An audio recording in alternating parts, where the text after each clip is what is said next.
Well, good evening. Is this one on? You might need to jack up the volume for me, thanks Tim. Good evening and welcome to the Polkinghorne Oration. My name is Peter Morrell. I'm the current moderator of the Uniting Church Synod of South Australia. I am a little bit croakier than normal, and Tim's also croaky, but we haven't been in each other's company at all, not prior to him.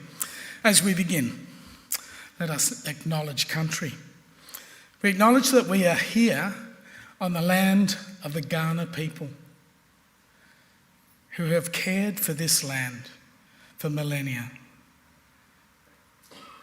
We pay our respects to the Kaurna people, their ancestors, their elders, those who are past, those who are present, and those who are emerging leaders. And as the Uniting Church, we continue to commit ourselves to the work of reconciliation with Aboriginal people. So I warmly welcome you to the second Polkinghorne Oration. Tim Costello asked how many years, or how long has it been going for? I said, years, at least 2. But let me just give you the welcoming background as to the oration. This oration was inaugurated in 2023 to honour Brian and Jill Polkinghorne, who have dedicated their lives to making the world a better place for all God's creation. Their work in Australia and Africa has been an inspiration for many. Because of their deep commitment to environmental causes, the oration has a focus on caring for the earth. As South Australian missionaries, Brian and Jill have used their education and ministry gifts to assist others in coping with the impact of climate on food production and the environment.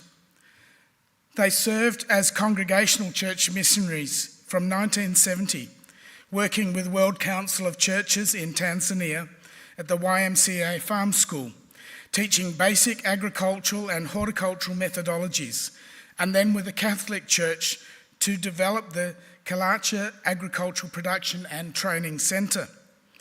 In 1989, they returned to Tanzania, with Jill teaching and working with a street children's centre, and Brian working on an Australian government partnership project called the Quimba Reforestation Project, which eventually planted 6.7 million trees with a 70% establishment rate.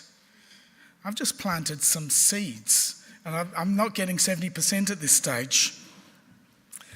I'll have a chat, Brian. Brian has also established a chicken farm at Kilacha that was highly successful.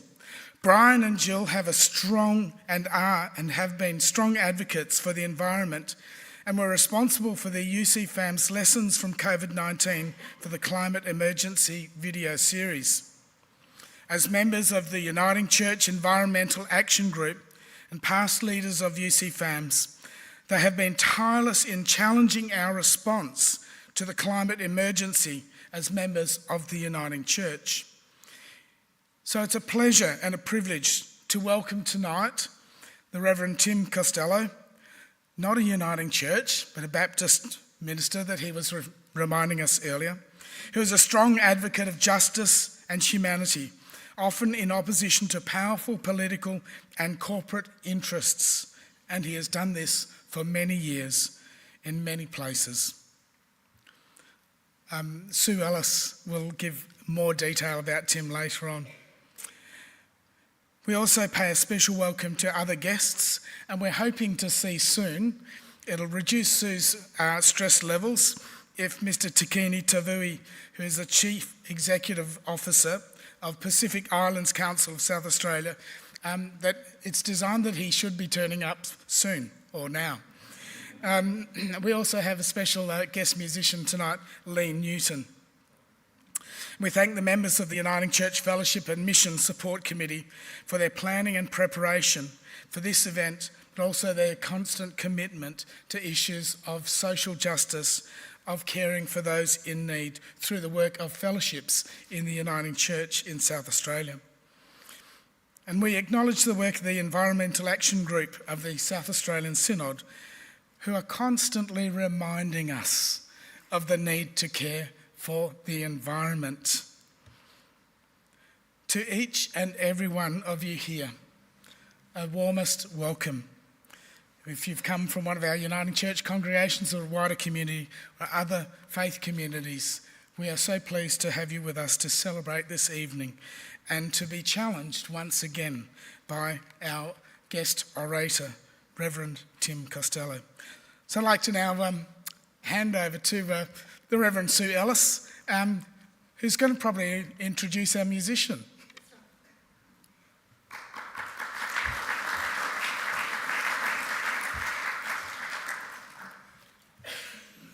Thank you, moderator, and welcome everyone. I'm really delighted to be able to say that we have Lee Newton with us tonight, who is going to present a song for us. Lee is a well-known songwriter, not just in the church, but he's been known for many, many years in the public space in South Australia. He is also very passionate about climate justice. And so I'd like to invite him to come forward and to perform his work, Song of Creation.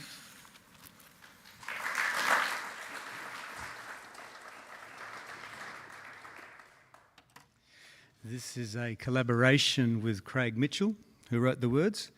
It was in 2020, and so when we were talking about the song and throwing ideas back and forward and melodies, COVID was very much in my mind, which was a horrendous time, but it strikes me that what we are facing in the next 50, 100 years is going to outrank in importance COVID by who knows how much.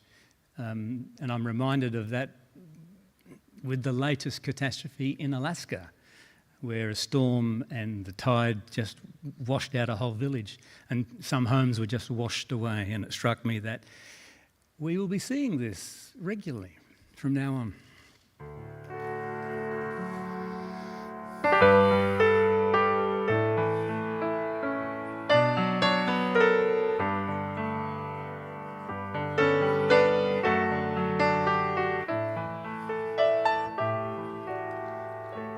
Spirit soaring o'er creation, breathing rainbow world to birth, Trinity's imagination, singing joy upon the earth, Spirit groaning with creation, crying for her planet's mess, longing for its transformation, all that's broken to be blessed. God, hear our cry for all you've made. Renew your world, show us your way. God, hear our cry for all we've marred. Transform our lives, change us, we pray. Spirit sighing in creation, rising oceans, warming lands, seasons changing, creatures dying, havoc brought by human hands. God, hear our cry for all you've made. Renew your world, show us your way. God, hear our cry for all we've marred. Transform our lives, change us, we pray. The Spirit weaving through creation, bringing mending in our hearts, hope restoring in the dawning, joining all that was apart. Spirit praying for creation, with a plea too deep for words, yearning for shalom that's coming, bringing healing to God's world. God, hear our cry for all you've made. renew your world, show us your way. God, hear our cry, for all we've mud. Transform our lives, change us, we pray.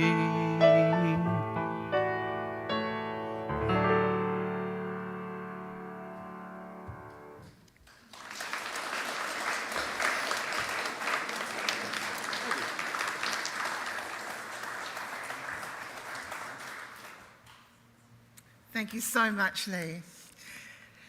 It's my pleasure now to introduce the Reverend Tim Costello, AO, to you. He is, of course, an important Australian public figure, theologian and much sought-after speaker. He probably needs very little introduction. But the Uniting Church is working him very hard in South Australia at the moment. He's already visited the Malvern Uniting Church this past week, preaching and sharing history and comments about the Israeli-Palestinian conflict. He's shared with ministry candidates at the Uniting College. He's gone home to Victoria and come back again and gone straight to our Uniting Church school, Prince Alfred College, to talk about issues around gambling. And after a brief sleep tonight, he will breakfast at the Uniting College with the Justice, Mission and Theology team before flying home for a darn good rest, I would imagine.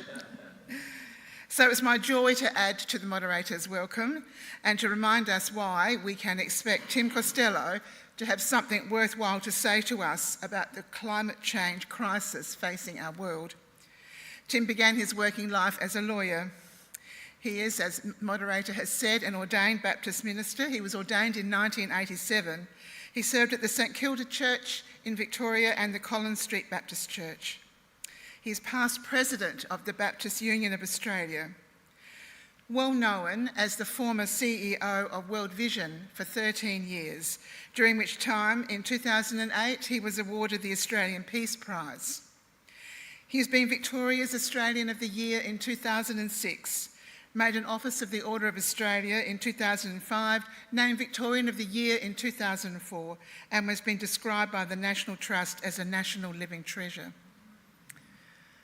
Tim is a public theologian and he speaks for the Alliance for Gambling Reform. He's a strong advocate for the world's vulnerable and for Australian foreign aid to grow in response to the needs of the world. And it was in his current role as Director or CEO of Micah Australia, part of the Micah International Network, for Micah chapter 6 verse 8, act justly, love mercy and walk humbly with your God. Good. I can see some people mouthing those words. So I was attending the Micah Women's Network dinner earlier this year in Adelaide, when I first approached Tim about coming to Adelaide for this Polkinghorne Oration. And I'm delighted that he has been able to accept. Would you please welcome Tim and his topic, the challenge of our times, climate change in the context of a culture in crisis.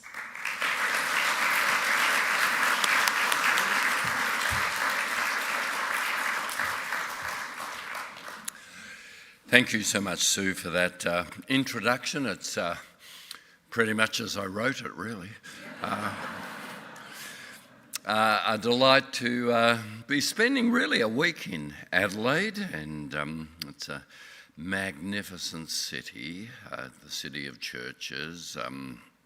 As Sue indicated, I come from a little village just east of Adelaide you wouldn't have heard of, Melbourne, but it's great to always come over here. I sort of do feel a bit like a Uniting Church minister. I was telling Sue and a few others over dinner that Greg Sheridan in The Australian about 15 years ago wrote a piece on who he regarded as Australia's three leading ministers. There was Cardinal Pell, who Greg Sheridan really liked. There was the Sydney Anglican Archbishop Peter Jensen, who Greg Sheridan really liked. And the third one he didn't really like. That was, as he described it, the Uniting Church minister Tim Costello. So I wrote to Greg and said, I'm a Baptist minister. Get your facts right. Well, the challenge of our times, climate change in the context of a culture of crisis. I think most of us know the world feels unhinged. We are trying to make sense of the forces of, well, really retribalisation. The Polkinghornes, and it's been a delight to meet Brian and Jill, know Africa. They know the intertribal conflict that bedevils Africa. I'm just back from South Sudan and Uganda, and that's still the case. But I did have opportunity to reflect in South Sudan because I met the Vice President and 8 ministers. I was on South Sudanese TV 3 nights in a row. What was extraordinary was I did not know that South Sudanese Australian citizens all have satellite dishes on their homes, and they all watch Juba TV, South Sudan. So turning up to my hotel uninvited were all these people in Juba, family members here in Australia, saying, Tim Costello's there, go and find him. But I said to one minister who was talking about the tensions between Dinka and Noor, I said, well, yep, the West points the finger at you for tribalism, and you have to build a nation and rise above it. But, of course, the West often forgets that European nations hated each other's guts so much it led to 2 world wars. And it was only the creation of the EU, a European identity, to lift them above that British hate of Germans and French hate of Germans, and actually that's why the EU won the Nobel Peace Prize. Eat your heart out, Donald Trump. Why would you give a peace prize to the EU? Literally, they have saved, with that European identity, wars that came through tribalism. Well, it certainly feels as if the world is retribalising. Make America great again, make China great again, make Russia great again. Modi in India with his Hindutva. Hindutva is to be Indian, is to be Hindu. Jains, Sikhs, Christians, Muslims are copying it in India. That is a form of make India great again. Tribalism is really resurging. And it's one of the contexts of a culture in crisis. International rules around international criminal courts and world trading organisations, and the joint effort of the United Nations with wealthy nations putting dollars into aid. We're watching it all fall apart as the tribes absolutely assert a form of nationalism, often religious nationalism. So that is a challenge to us. I often reflect on Acts 1, 6 and 7. That's where the disciples get to ask Jesus one last question before he ascends to heaven. So you'd think you'd make it a good question, right? What do they ask? The question they ask is, Lord, is now the time you'll restore the kingdom to Israel? In today's language, we'd frame the question this way: Lord, is now the time you'll make Israel great again? That's what they're asking. And you notice Jesus won't have a bar of it. He says, no, it's not for you to know. You are to be my witnesses, Jerusalem, Judea, Samaria, to the uttermost parts of the earth. It's not about any one nation being great again and a power agenda. What religious nationalisms do, whether it's in America or Russia or India, is religious nationalisms grab for power. and religious people, and it's particularly sad for me watching it happen in America, religious Christian nationalists mistake power for witness. We're called to witness, to make the world great again, not to win power, to have our candidate president defending us. As Trump says he's doing, he's stopping persecution of Christians in America. He's now got departments and programs. I hadn't noticed that much persecution of Christians in America. I could take American Christians to places where I travel where Christians really are persecuted. Not really in America.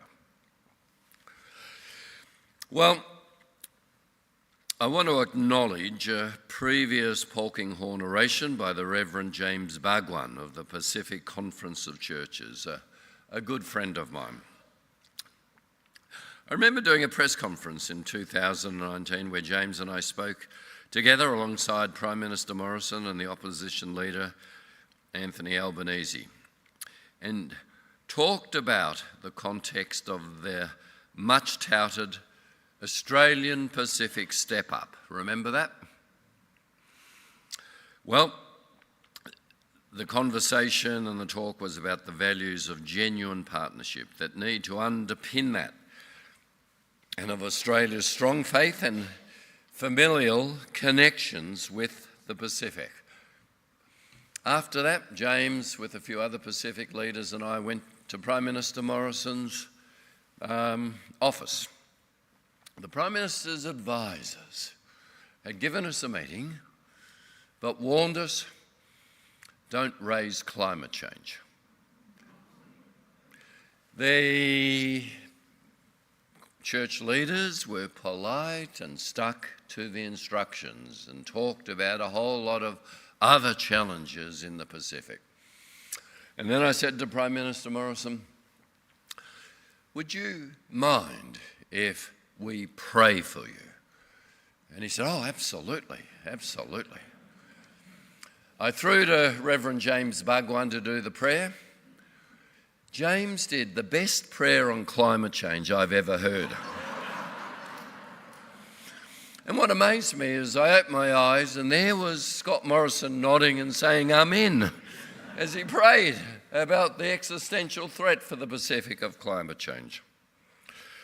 Well, very recently in the Pacific Island Forum's leaders meeting in September in Honiara, James spoke of two canoes, one fast, one slow, arriving together as one fleet. It was a living parable of accompaniment and shared destiny. The image to contrast the culture of rivalry and acceleration with the gospel's invitation to move at the pace of community and creation. James defined peace in September as relational, abundant, spiritual, inclusive, and Christ-shaped. A beautiful frame for what we might call shalom in this age of crisis and a culture in crisis. James comes out each year when we run a Pacific Emerging Leaders Conference in Canberra in the first week of December. 60 young Christian emerging leaders from 14 Pacific nations. We train them in advocacy. They form incredibly important bonds. And of course, the main issue they come and talk about, talking to our politicians each December, is climate change. I might just go to a video of this Pacific Leaders Conference so that you can hear their voices directly, if we can put that video up now. This network has literally changed our lives, but this network has also created ripple effects and waves and movements that are going to transform and are going to liberate and change the trajectory of the histories of our peoples and our countries for years to come.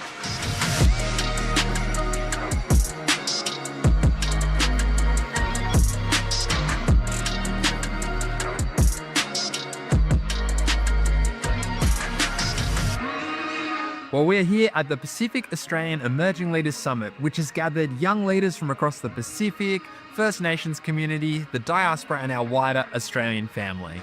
Over the next week, we will be meeting with over 50 Australian politicians and Pacific High Commissions to share our stories. Coming out of this week, we hope that those we've met with will champion the voices of emerging leaders as we look to invest in the sustainable development of our region and walk forward hand in hand together.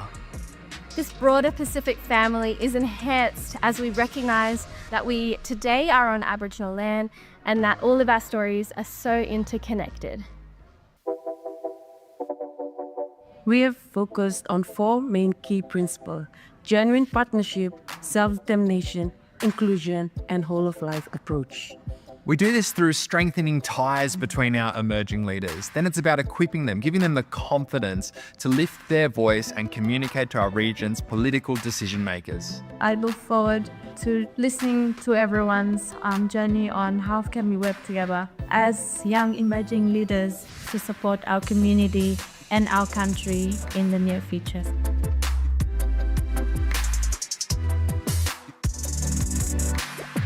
We are one of 17 MP lobby groups, and tomorrow we'll be going together to Parliament House. We'll be meeting with MPs from a range of different political backgrounds, sharing a message of what we care about in the Pacific region.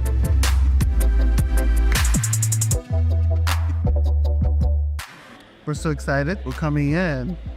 Looking forward to meet with the members of the Parliament. Yeah, a nice day. And definitely a new experience for the both of us. We're both first-year delegates for PALS. Super excited, grateful and honoured to be here.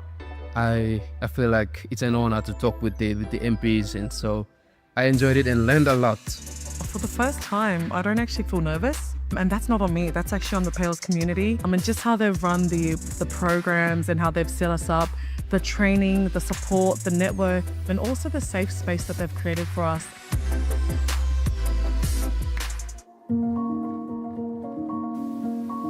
We believe that the stories of our young leaders is important and it's powerful.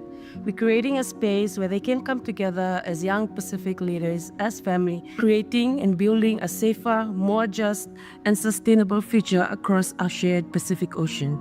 Across the Pacific, the majority of populations, in some cases 60% up to 75%, are young people, people under 35. And young people are the future, and in many cases, young people are the present. And that is a perspective that needs to be heard in that discussion. It's been a real awesome opportunity to listen to stories. I've learned to be able to actually listen deeply. And I can complain about so many things in my life, but then when you think back to our brothers and sisters who are watching the shoreline lapping at their doorstep, those who are not free to hold up their flags, that's what PALS is. It's empowering our young leaders. We were able to go to the New Zealand High Com today, and I was able to exchange words with him and tell him about things that are going on back home that he wasn't aware of. But now that it's been brought to his attention, it feels so much better that knowing that someone in a high position knows about our stories, knows about our struggles.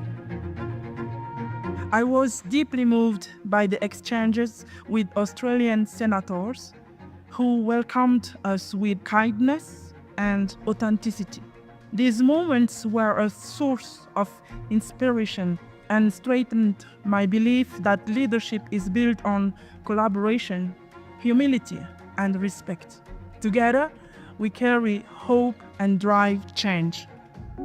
We are excited to be able to bring our Indigenous perspectives to recognise that we all have so many beautiful connections culturally, historically, and today. We share so many strengths and we also share so many struggles in common.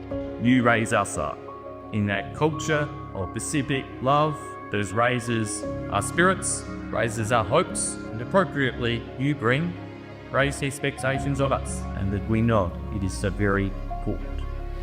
Always remember how your leadership can galvanise the efforts of your institution, your organisation, your church, your community, your country. With shared histories and shared futures, together finding shared solutions to common challenges. Now I live here with brothers and sisters, knowing that we're all standing together because it's about each other is the most wonderful thing. I feel so much more connected to the Pacific, to Pacifica people through this program, and that's something that I'm going to take with me through the rest of my days. The diversity that's in the room here is amazing. Ultimately, we're looking for the healing and the flourishing of our peoples and our communities and our planet. And it's a fantastic way to see that diversity come together for things that really matter, that unite us all.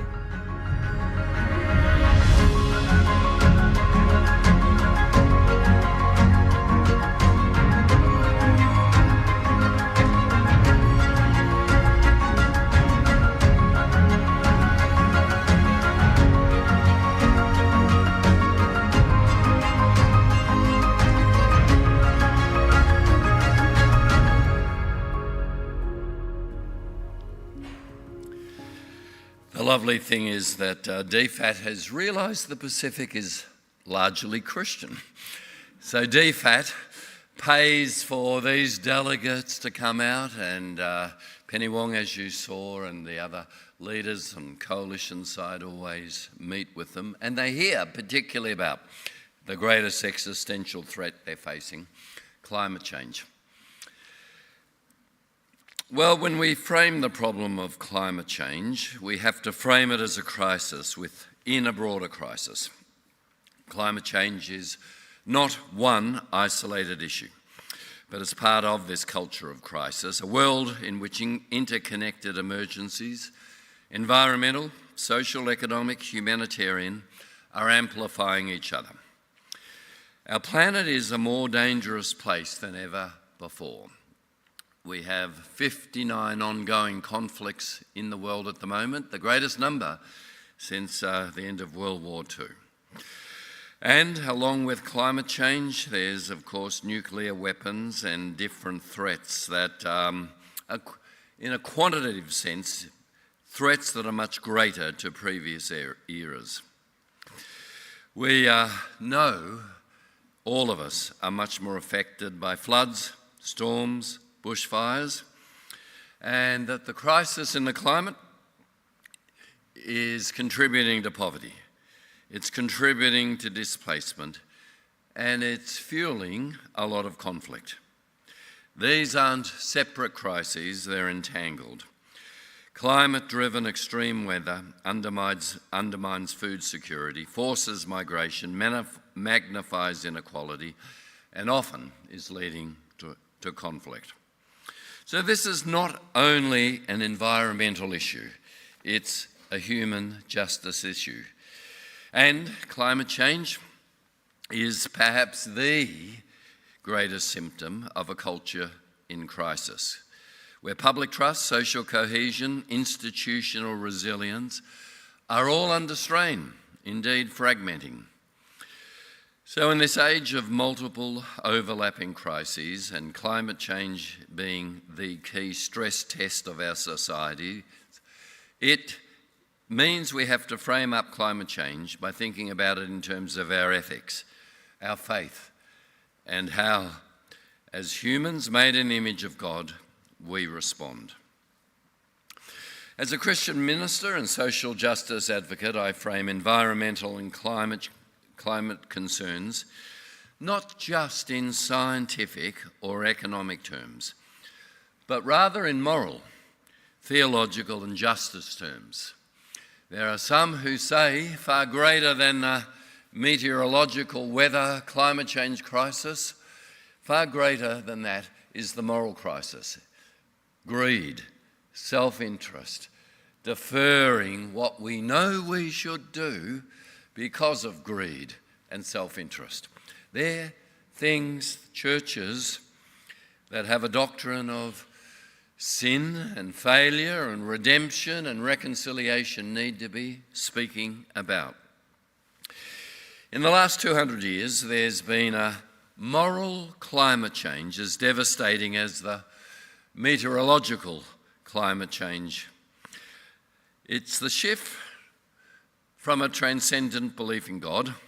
Remember Augustine's claim that only in God can our needs and wants be fully met. Augustine reminded us, but we as humans often want wrongly. We need God to remind us what our true needs and wants are. Our wants may be for sex. Without a loving, committed relationship, it may be exciting, but we know without a committed relationship, it leaves us empty, nihilistic, even guilty. The shift in the Enlightenment dropped the love of God, and yet it retained love of neighbours and of others, most famously in Karl Marx's "From each according to their abilities, to each according to their needs." Love of neighbour was universalised in the Enlightenment, often to the proletariat over against the bourgeoisie, but still there was a universal solidarity that retained love of neighbour, a sense that all humans actually do belong together.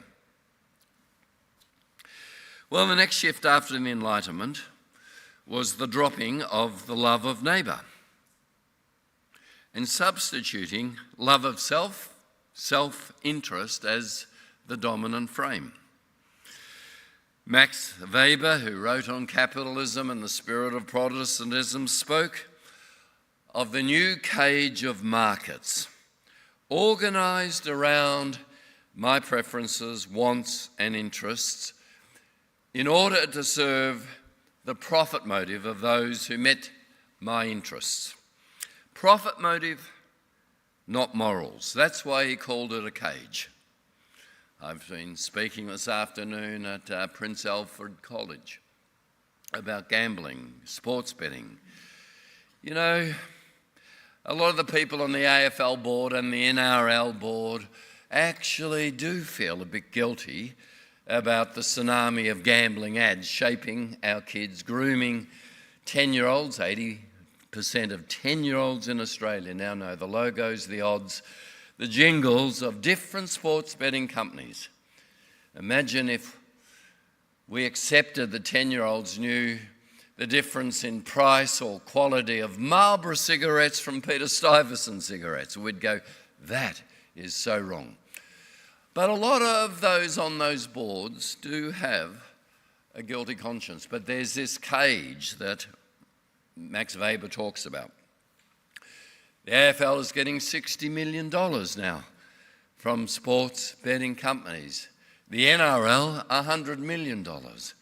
How does a board allow morals to actually interfere with the profit motive?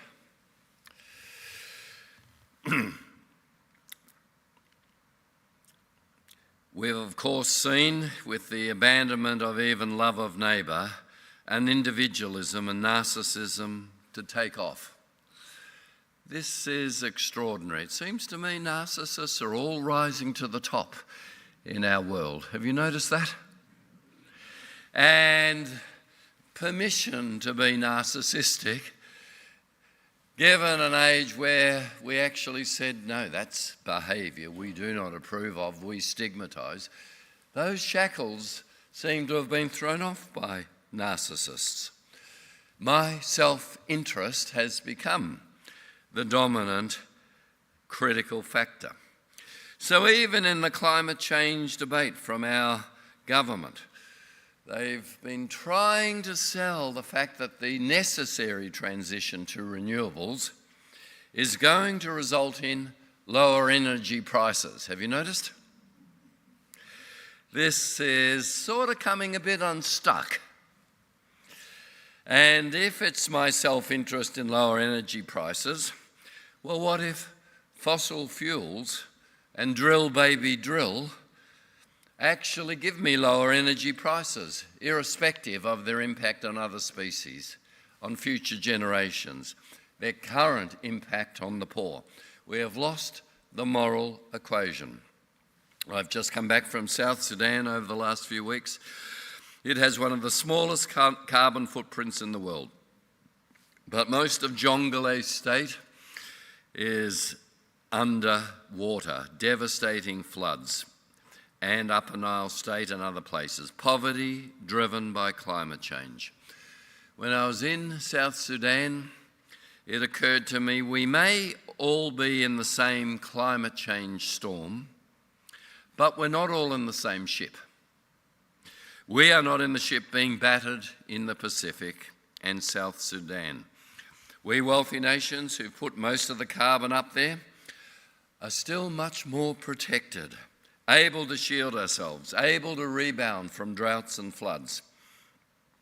When we focus then on what is going on with climate change, extreme weather, we can't escape that maybe it's about greed and self-interest and nationalist self-protection. The only real appeal to accepting inevitably higher energy prices that the transition to a clean, renewable future for our Earth and species really does require is appealing to our grandchildren and descendants. But what about them? As a grandfather with 5 grandchildren, I am deeply, deeply worried about their future. Profoundly worried and feeling guilty that my generation, baby boomers, proved to be the highest spending, worst saving generation in human history. We were so high spending, so bad at saving, the government had to introduce compulsory superannuation to make us save. But what have we done to the planet? What are we leaving to our grandchildren? Morality is simply this. Morality is we, not me. Morality is us, not I. Morality is saying it is not in a narcissistic frame, whatever is in my self-interest. This is a devastating moral climate change, that this morality that previous generations understood is evaporating. After South Sudan and Uganda, was speaking in Cape Town last week. I was speaking at the Micah Global. I was really struck by the Zulu word Ubuntu. I'm sure you've heard it. Ubuntu simply means there is no me without we. Morality is we. Or as Soren Kierkegaard beautifully put it, he said, the door to happiness opens outwards. Have you noticed people who turn inwards are always full of grievances, resentments, hurts, wrongs that have been done to them? The door to happiness opens outwards. As Christians who believe that God created our world and we're called to care for his creation, we shouldn't be surprised at the scientific truth of human-led global warming. We should accept it. As Christians who believe God created, which God is that? The criticism of some monotheistic faiths is that God is totally encapsulated and coercive and too dominant. Christianity, I would argue, is saved from that self-enclosure of a tyrannical God by Trinitarian thought. Father, Son and Spirit in community, self-giving, self-loving, going out on mission. There is no Father without the Son and the Spirit, no Son without the Father and the Spirit. This mutuality, this reciprocity. What it means is that if I am made in the image of a Trinitarian God, the most truthful self-identifying statement I can make is I am made for community. The Trinitarian God is a community. If he's made us in the image of that God, I am made for community. It's not me, it's we. So, the issue of climate change, creation, care is also an issue of neighbour love. It's an issue of justice for the vulnerable. It's an issue of restoring morality in how we think about our lives.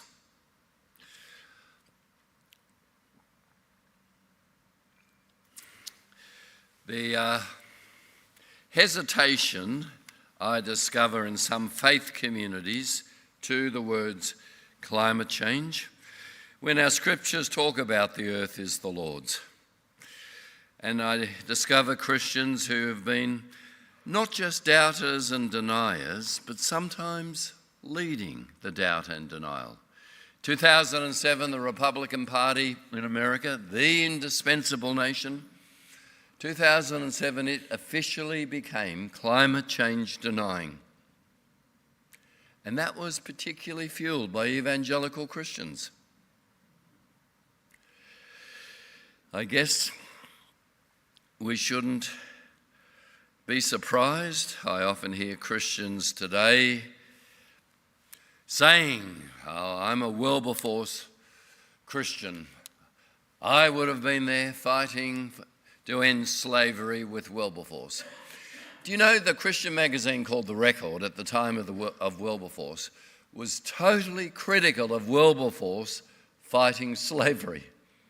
They said, slavery, it's a political issue, not a spiritual issue. The Bible, well, the Bible's unclear. At one level, they're right. In the Old Testament, Exodus, Deuteronomy, and Leviticus, the question's asked, can a Jewish man have Jewish slaves? One of those books says, yes, but he must release the Jewish man after 7 years. The second book says, yes, he can have a Jewish slave, but he must release the Jewish woman and the man after 7 years. The third text says, no, you can't, as a Jewish man, have Jewish slaves, but you can have slaves who aren't Jewish. The scriptures, as we know, never speak with one voice. The scriptures are poetry and narratives, lots of wonderful poetry about God's images in other species. The mountains dance for joy, the trees of the hill clap their hands. Wonderful pictures, but never speaking just with one voice. That's why the gospel is never simply identical with the Bible. The Bible and Biblicism is a whole range of voices in the narratives in different books, stretching over 66 books, stretching over such a long period. But the gospel is that God is love, and God's concern is for the poor. It starts in the Hebrew Scriptures. There's 3 loves in the Hebrew Scriptures: love of God, love of neighbour, and love of the stranger, the refugee. 36 times in the first 5 books of the Hebrew Scriptures it says, love the stranger, and adds, because God's face is seen in the stranger. Now, this is the very opposite of tribalisation. To actually go, that stranger of another tribe shows me God's face. Therefore, we cannot sublimate concern for the poor, for refugees, climate change refugees included, by saying, but my standard of living, my energy needs require me to actually have the lowest prices, to resist the transition to renewables. Responding to climate change is not just a policy or political option. It is a moral, faith-based calling. Why is this moment so distinct in the culture of crisis? Because we can't solve it without a global picture. Just at the time we're retribalising and breaking down global institutions, we can't do it alone. Why? The Liberals debating now at the moment, and it's tearing them apart nationally, about withdrawing from Paris, withdrawing from net zero, saying, no, it's closing businesses, it's raising energy prices. Why, that isn't simply a political policy, it's a moral choice that Christians must speak out about, because already climate change is impacting on the poor. The culture of crises are happening in a world of profound interconnection. The culture of crises are happening in a world where risk is accelerating. 9 of the 10 warmest years in Australia since 2005 already show the speed of change. The culture of crisis is happening where there is profound inequality of impact. Those least responsible for the problem are the worst affected: poorer nations, marginalised communities in richer nations. This calls upon a moral urgency.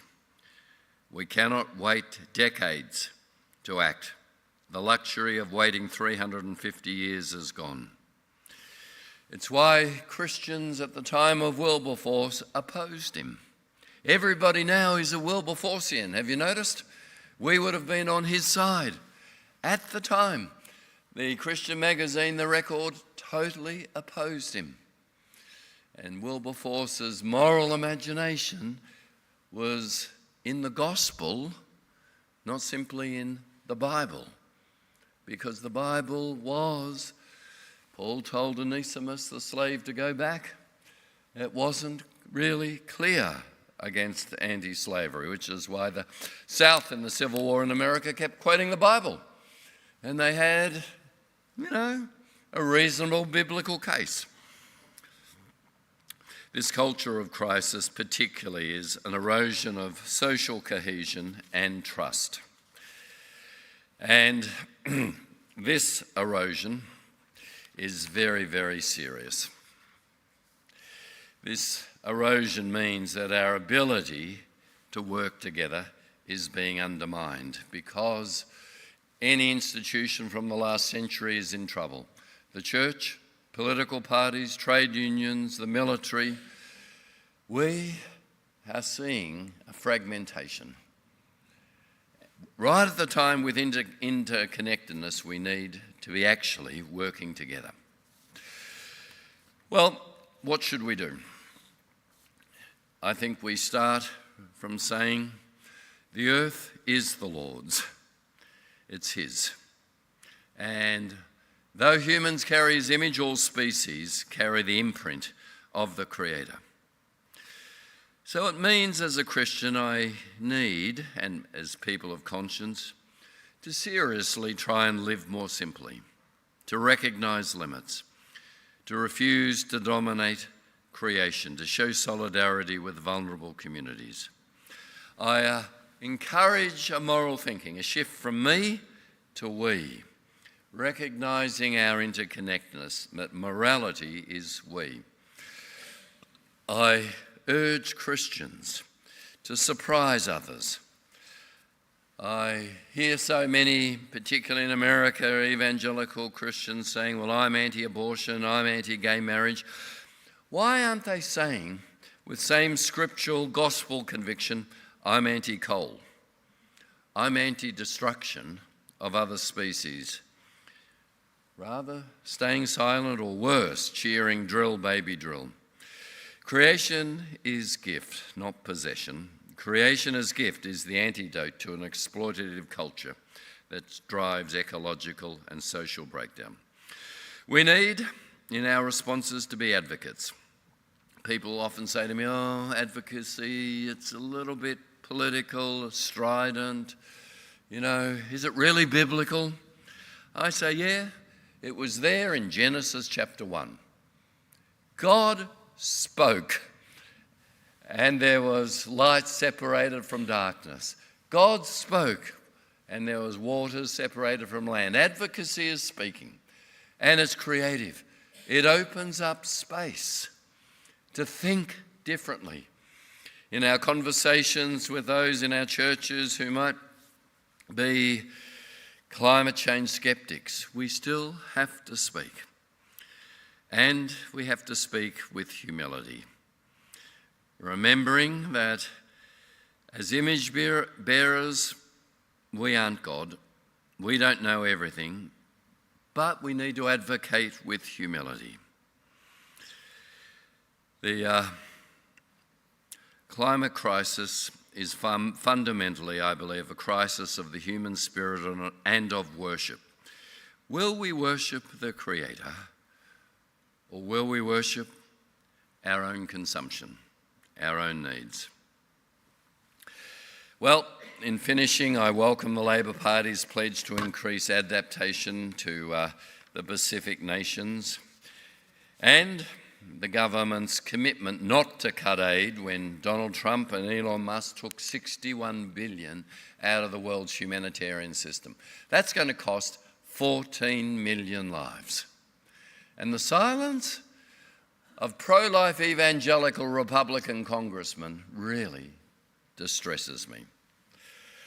I believe that effective climate policy is a justice policy, aligning emissions reductions, renewable transition with poverty reduction, resilience building, and fair frameworks. So as faith communities, let's reclaim our role as moral voices in public life.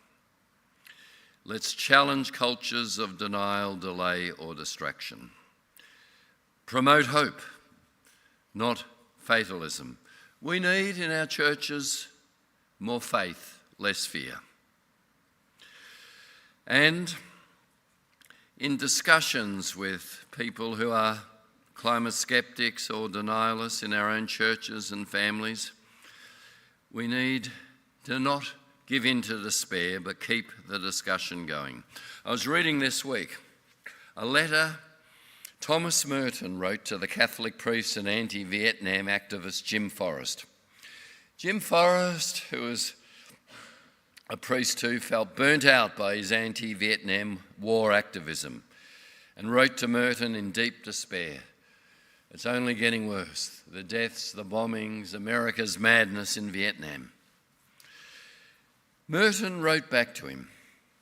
He said, "You are probably striving to build an identity in your work and your witness. You are using it, so to speak, to protect yourself against nothingness, annihilation. This is not the right use of your work. All the good that you will do will come more from you, will not come more from you, but from the fact that you have allowed yourself in the obedience of faith to be used by God's love.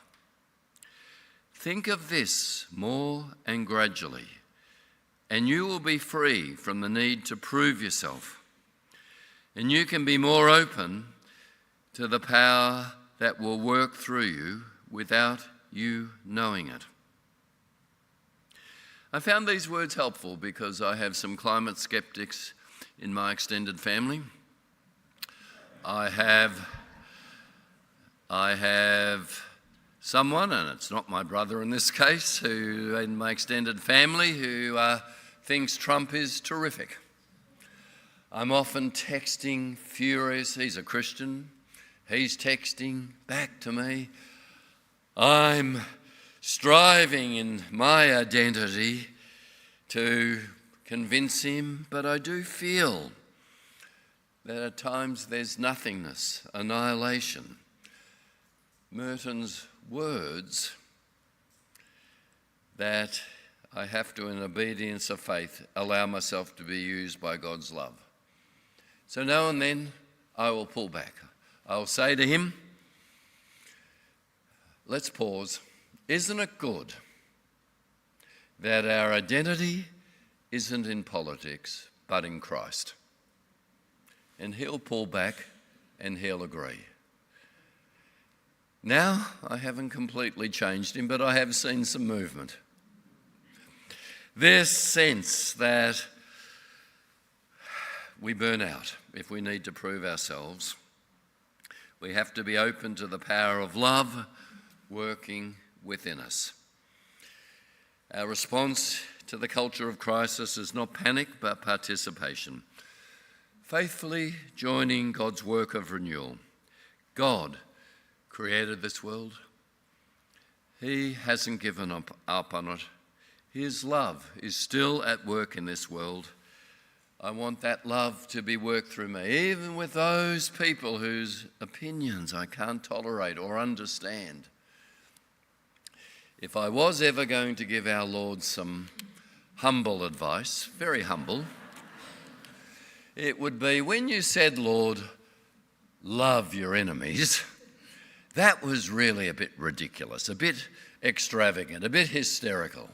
Lord, it would have been more useful if you had said, avoid your enemies. I can work with that. Oh Lord, if you wanted to stretch me, you might have said, tolerate your enemies. That's harder. But love your enemies? Really? Apparently Jesus believed that even our enemies carry the image of God, and love is the best way to transform them. An advocacy that actually never forgets that it's the love of God flowing through us, not just preventing our burnout, but also giving us the right tone to see others know that they matter to us, they matter to God, even as we advocate. From the blue Pacific's canoes to the parched inland farms of Australia, creation itself waits for us to speak light again into the darkness. Amen.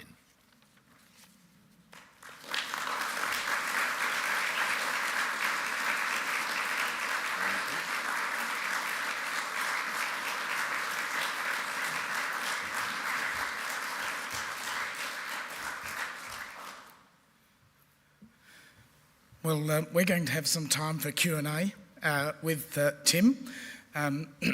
Tim, I'm not going to try and reframe anything that you've said except to say that it's quite an amazing awareness moment being able to be in your presence. And so if we've got some microphones, then one or two will be passed around. Can I encourage us to think of our questions rather than speeches? Sort of make them as concise as possible. We could ask Tim all sorts of things about tribal nature, but we'll stay away from the AFL, okay? Because he's probably fallen short. So, questions. Tim, you might want to come back up to the... Hi, Tim. Very inspired by the video of the Micah emerging leaders, and I certainly saw some familiar faces there from various activities that I've been involved in. Is there anything like that happening for APEC, or either Micah or some other Pacific Christian group that is lobbying for things like climate change and justice in the Pacific at APEC coming up about next week sometime in Korea? Yeah. I don't know the answer. I'm involved chairing for CRISPO and a whole lot of different environmental and justice groups, trying to secure COP31. It'll be here in Adelaide and elsewhere. I know about that. I actually don't know about APEC. One thing, if you'll humour me, that is another thing of Micah that is worth watching, just because we take women from Pentecostal and Catholic and Uniting and Baptist, and we take them to Canberra each month to lobby on aid. And in August, I was very moved, the 50 women pastors, and they pray and they care. They're amazing women who form bonds across denominations. And I was very moved when we met with Penny Wong and Anne Ali in August. And Penny Wong said to them, "I speak as a woman of faith to you women of faith. Thank you for your advocacy on aid. You strengthened my hand, because obviously Europe, Britain cut aid in half, America basically all gone, Australia in its last budget increased aid. And Anne Ali, who's Muslim, born in Cairo, Minister for International Development, said, "I speak to you as a woman of faith to you women of faith." I was very moved. If we have that video, it's just 3 minutes. Can we play that, guys? Good. First time, I was asked to go to Canberra and join the Women Leaders delegation that Micah was sending there.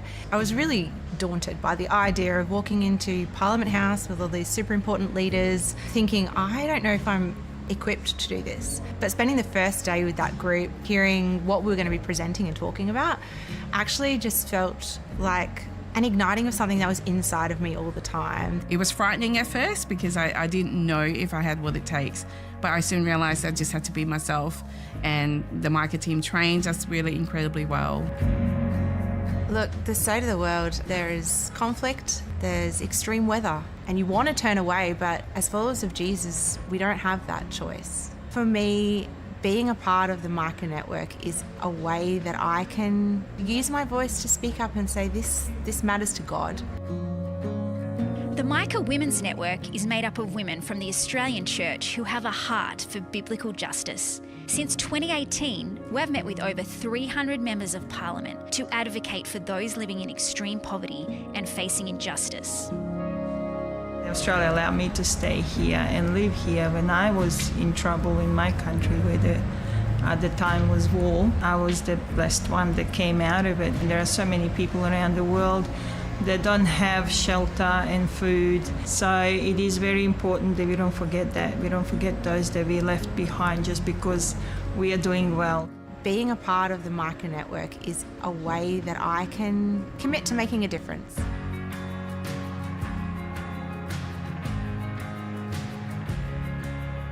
So today we met the Treasurer, and we really just gathered a smaller group of local church pastors, leaders, people that are working in the community to bring him the Safer World for All campaign, to let him know that people that are in his electorate care about international issues. Also to hear from him about how he feels, what he needs from us as leaders to support the increase in international aid. He's the Treasurer, so we're obviously talking figures a little bit, really just creating a dialogue. So when it comes time for them to make their policy decisions, they can reflect back on these conversations and remember what we were talking about and how important it was that those voices get heard. He was very welcoming, very receptive, very generous with his time. Well, we're really supportive of the work being done in communities and countries right around the world, and it's a source of considerable pride to me that so much of it happens out of our local community. And the church groups, the communities of faith, are such a force for good. These meetings, similar to the one we had with him today, were being led by the Micah Women's Network, actually all around the country with different ministers. We talk about foreign aid, how Australians can give support to other countries, to the vulnerable nation, to developing countries. I've been able to be a part of campaigns like End COVID for All, and now with Safer World for All. We get to invite our politicians to be a part of something big and to make a big change in the world. I'm an ordinary woman, and right now where I am, I'm able to use my voice in a way that can advocate for those that can't use their voice. And being a part of Micah Women's Network has allowed me to do that. I think it's important because we are a prosperous nation, and I believe that's our responsibility as good global citizens to care for our neighbours overseas. I believe we are chosen. I believe God appointed us as ambassadors for him wherever we go. It's an opportunity for the church to stand up and say, hey, this is on our agenda. This is what we love, because Jesus said the poor are important to him, and so they can be important to us, and we get to present that to their leaders, and I think that's what I've been asked to do, and it's a privilege to do it. So if you want to be a voice for justice, please come and join us at the Micah Women's Network today.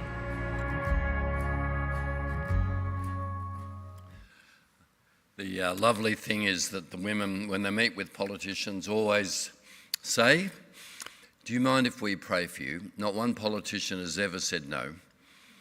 And often when you open your eyes, the politician is crying. They have this witness and passion for the world's poor, saying our churches in Africa, Southeast Asia, we're giving, and essentially saying good foreign policy is love of neighbour. That's the message. So I think I know Deirdre's been on this, so that's one of the things we're doing in terms of lobbying. Down the front here, we're at two.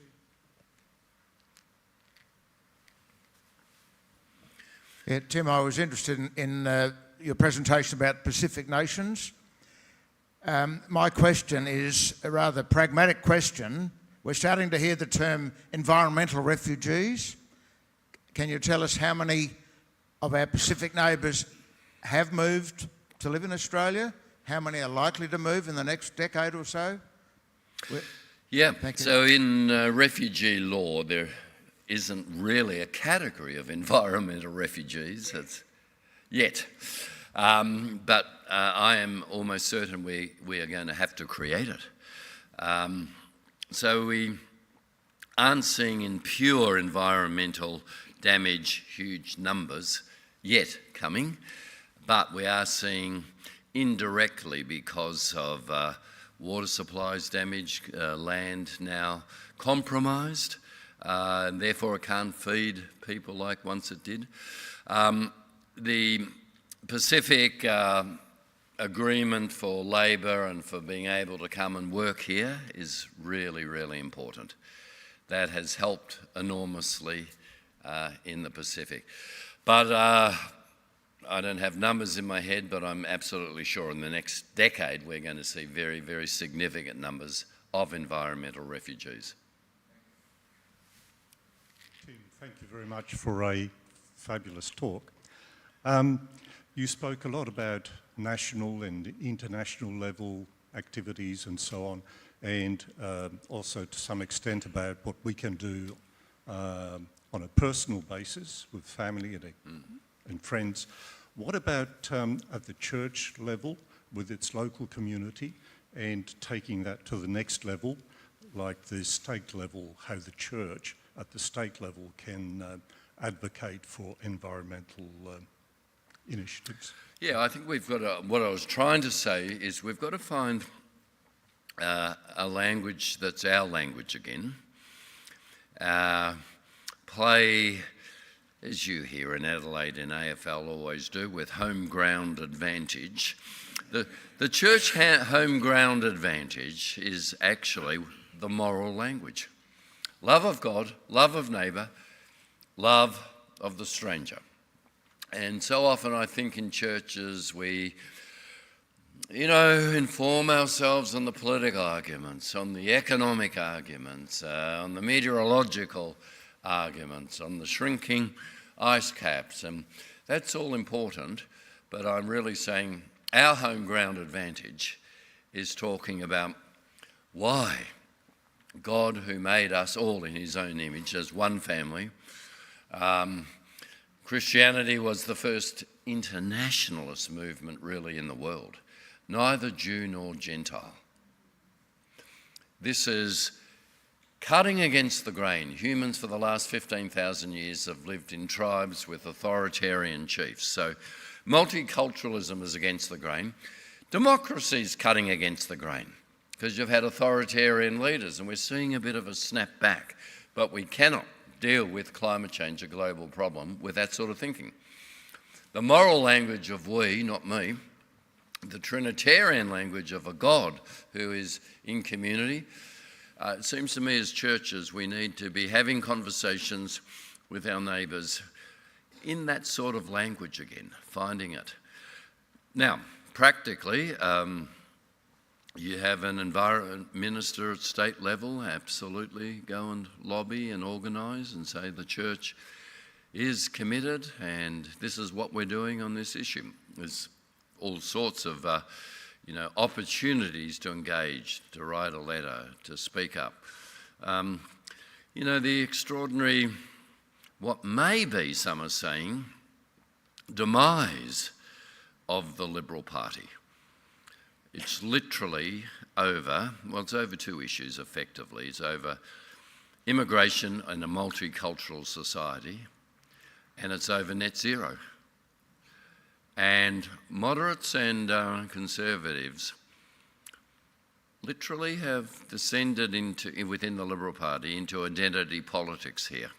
That has actually taken over their identity. And if you're reading today's press or in the last week, serious thinkers are going, we're not sure they can hold together. Why does Andrew Hastie step down? He says, I don't Enoch Powell's Rivers of Blood overtones, I do. I feel a stranger now in my own home. Why does J.D. Vance, in every speech he gives, say, in a cemetery on a hill in Kentucky, there are 7 generations of my family buried? He's saying, I'm a real American. And the subtext is, in Project 2025, if America, which is close to 15% of the population born overseas, goes over that figure, we have lost America. That's what they believe. They actually believe that. It's got a race anti-immigration basis. Why was AIDS smashed by Musk? You know, him and Trump said helping others isn't consistent with making America great again. 61 billion pulled out. Musk said on Joe Rogan, the great weakness of Western civilization is empathy. I would have thought that Western civilization, so influenced by the Good Samaritan and other stories, that the great strength of Western civilization is empathy. But this is the retribalising, the drawing back. The walk on by to that Jewish man beat up on the Jerusalem-Jericho road, don't have empathy. You might get beat up yourself if you help. So I think I'm really saying our home ground advantage is that we actually have a language that is intuitively heard by even secular Australians as a moral language. Not morality in, you know, are you sleeping with your unmarried girlfriend? It's we, us, the sense that we serve and belong together. I think that's the sort of advocacy and tone we need to get. Jim, and then up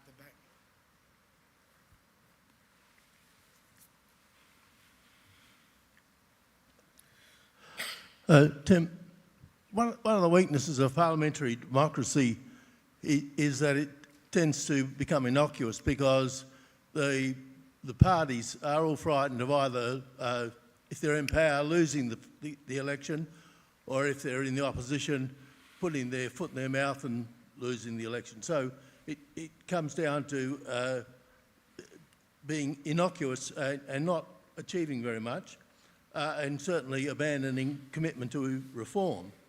And George Monbiot says somewhere that what this does is take us to oligarchy.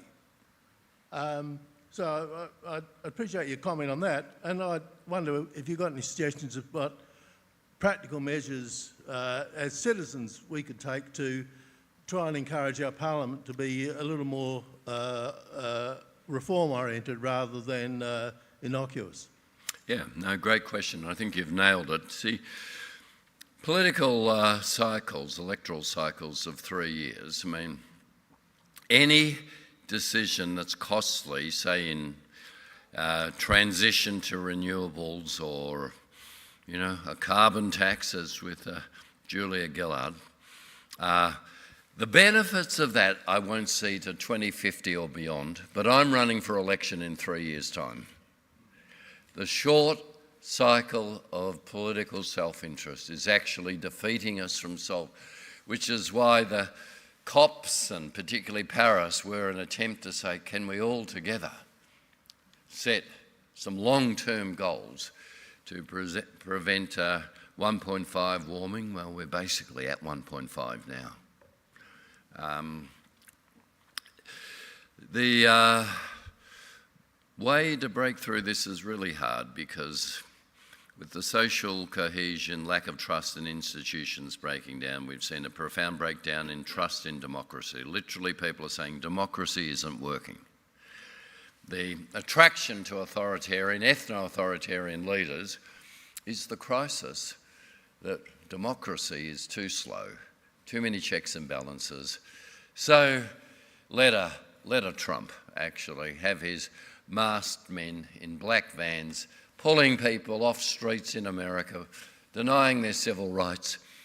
Let some authoritarian things run. So that crisis and trust in democracy. The Liberal Party sort of debate is really the Conservative wing looking at the anti-immigrant, race-based, anti-climate change initiatives in Europe, sweeping far-right groups to the point of power. Le Pen might win the next election in France. AfD, Alternative for Deutschland, a neo-Nazi group, is outpolling the Conservatives and others. Nigel Farage, Reform, he's killing the Conservative Party. So the Andrew Hasties and others are going, we have to become a Conservative Party and ride that wave. That's really the debate going on. And the moderates saying, hang on, have you noticed Australia is the one country with Canada that seems to be different? We have compulsory voting, an Australian Electoral Commission, which means governors can't just gerrymander. We have 61% of our population in cities over 1 million people. Do you know Trump didn't win one city in 2016 or 2024? He didn't win one city with over 1 million people because 44% of Americans live in smaller towns, rural areas. It's the same actually in France and Britain. Cities over 1 million are where people, because they have to live together and don't get spooked by difference, actually go, this isn't so scary, this multiculturalism. We can cope with that. And by the way, we quite like the Vietnamese restaurant with the Buddhist cooking. But in rural areas, if you notice, the most fierce anti-immigrant, anti-refugees are often in areas where they don't have any immigrants. They don't know any. So Australia is a bit of an exception. But I take your point. I think our Prime Minister has capital he can spend. He's almost certainly got 2 terms and he seems incredibly cautious to me. And that worries me. I think we'll take one last question. Sorry, did you have one? It's up the back there. Oh, up the back. We'll ask him to keep his responses brief. Okay, all right, sorry. I was just wondering about,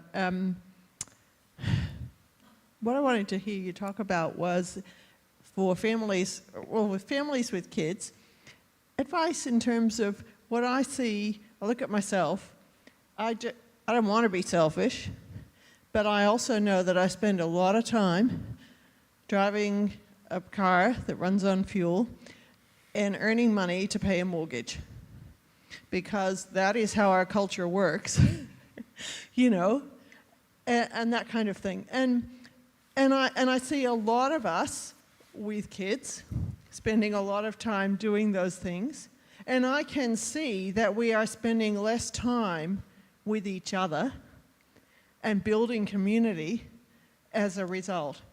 And when we attempt, you know, I think of the times when we attempt to build community and how hard it is to actually create a situation where people are in the same space at the same time and stop and breathe and love with each other.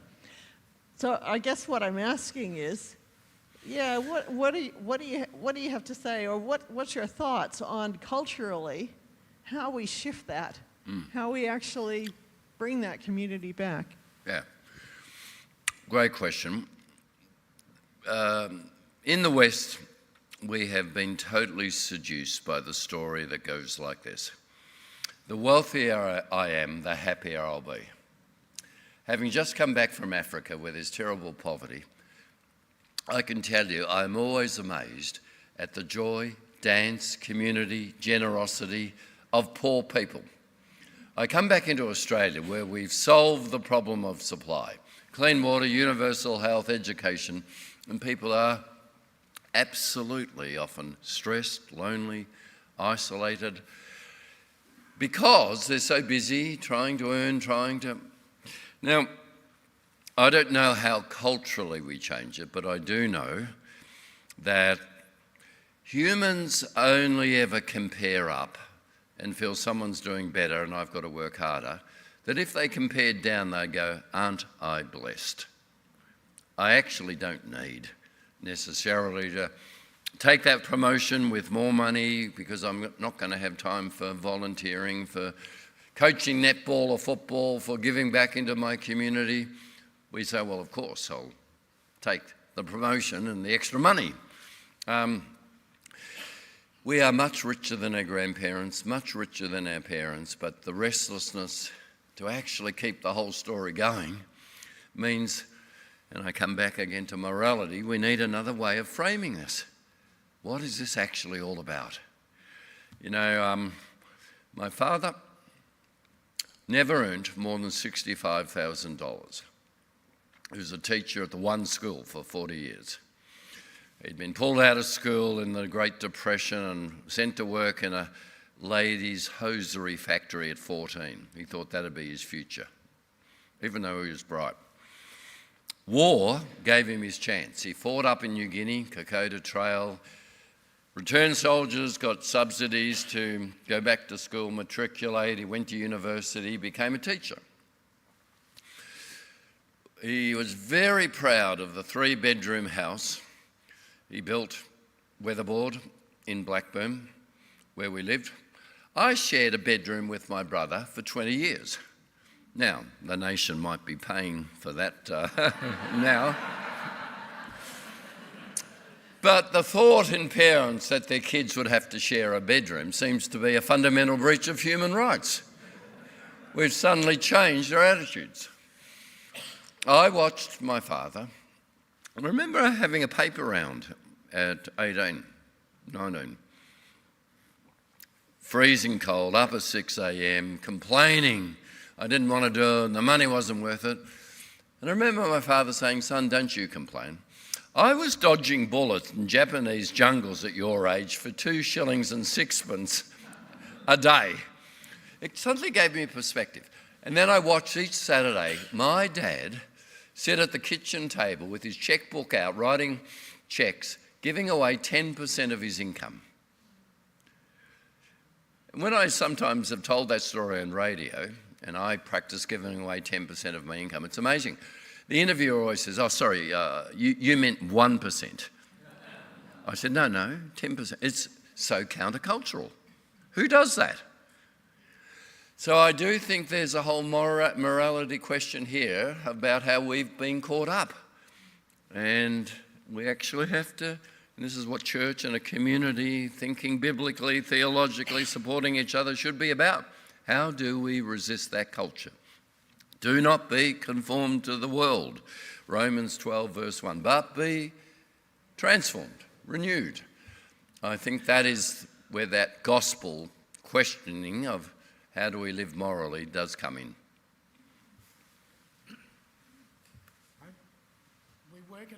Can we do 2 quick questions? there are scones waiting. So we'll come to Tim. So make them really, really quick and sharp. Okay. And then we'll go one up the back. One of the reasons people often give for not doing anything about climate change is Australia won't matter. Yet it seems to me that other developing countries that haven't got the ball and chain of investment are doing better. I see, for example, Ethiopia has banned the import of fossil fuel vehicles. Do you think we might wind up looking up to the leaders in the developing world rather than being leaders? Yeah, I've always found it a completely nihilistic, almost amoral argument to say because we can't solve it, we're off the hook. I mean, really? It's about all of us. We have to do our bit, and of course I wish America and China, which are the big dudes, probably China's doing a far lot more than America, actually step in. But to answer your question, I think yes, we may be looking up, and it's that comment I made coming back from Africa. I'm always blown away about the happiness and joy there compared to here, where we have so much. Tim, just one final question, because I know that the church crowd loves tea and scones. I used to work at Prince Alfred College in the IT department, and I'm curious to get your quick response in what you think of the modern challenge the church and the congregation and the communities of Christians have to reach young youth, given that we're seeing a world-first social media ban and platform ban for teens and young people in Australia. Wow. This is a long conversation over scones. Look, I actually agree with Jonathan Haidt's book, The Anxious Generation. He says what we've been watching with social media is the rewiring of a whole generation. He says parents are over-vigilant in the external world. Is it safe for my child in this play centre? And totally under-vigilant in the internal world of social media. I know from my work in gambling that gambling and pornography and those things are in our kids' social media all the time. And I applaud the attempt to ban for under 16 social media, because actually I think Jonathan Haidt has said this is a massive destructive social experiment on young brains with social media.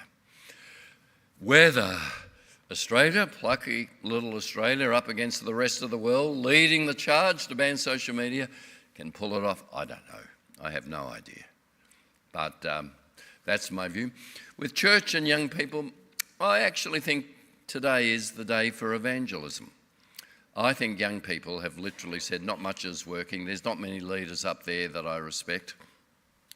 We're hearing in Britain of the quiet revival, Gen Z going back to church, because they're saying there's no answers from people up there. There's no meaning that they're giving us. I think today is actually the right day for evangelism with young people again.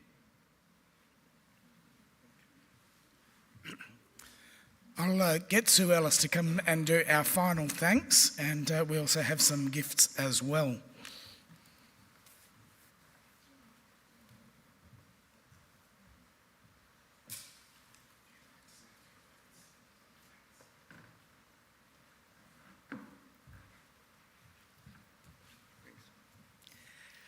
Well, ladies and gentlemen, thank you so much for being here tonight. And would you join me, please, in a final thank you to Reverend Tim Costello for his work.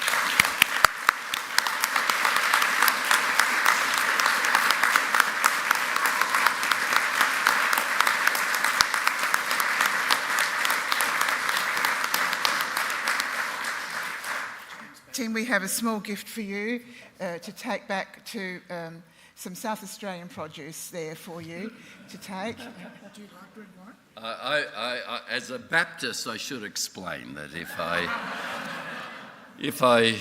I do sin and strong liquor passes my lips, I do the Baptist miracle and I turn it back into water by 2 a.m. every time.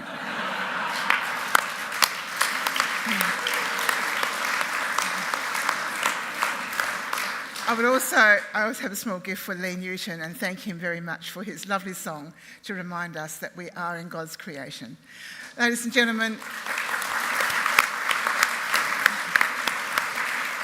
we would love for you to share in some supper if you have time, a cup of tea or coffee and some scones. Thank you again for being here with us. Thank you, moderator, for leading us tonight.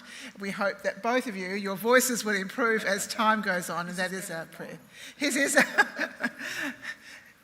May the Lord go with you and bless you as you go. Amen.